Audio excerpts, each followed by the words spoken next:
cette thématique automobile avec Continental qui vient de dévoiler son dernier concept de pneus écologique. Il est composé de matériaux, de biomatériaux, comme du pissenlit ou des huiles et résines végétales. Alors, eh bien, j'espère, Bernard, que le graphique est beau, parce que moi, c'est vrai, je ne sais pas si je serais totalement rassurée d'être dans une voiture avec des pneus en pissenlit. Vous, je sais pas, mais... Moi, je m'en vais aller faire du vélo ou donc à pied, peut-être, je sais pas. Non, mais très très clairement, vous avez bien raison.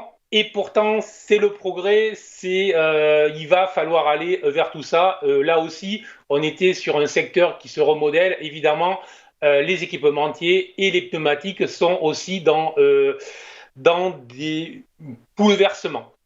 Donc, et sur le plan technique, ben, peut-être Fabienne que exactement comme vous, les investisseurs ont de gros doutes, puisqu'on voit que c'est une valeur qui ne fait absolument rien, mais absolument rien, depuis plusieurs mois. En fait, c'est une valeur qui était ressortie en accélération vers le haut le 9 novembre, et tout le monde sait ce qui s'est produit le 9 novembre, c'est l'annonce du vaccin Pfizer.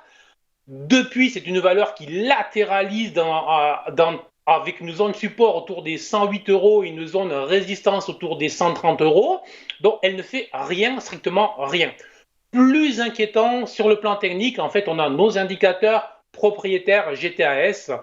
On le voit, ce sont les indicateurs qui sont sur le haut du graphique et qui sont tous mis au rouge. Alors, c'est extrêmement simple. Si c'est rouge, c'est baissier. Si c'est vert, c'est plutôt haussier.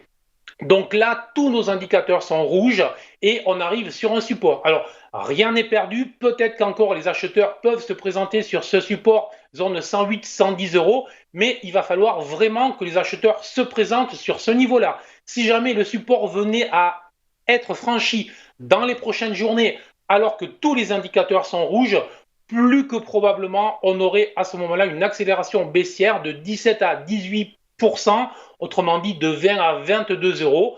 Donc très clairement, méfiance sur les niveaux actuels, c'est potentiellement une zone de rebond, mais à ce stade, je reste à l'écart, j'attends car il y a une forte probabilité, possibilité de dégradation sous les 108 euros.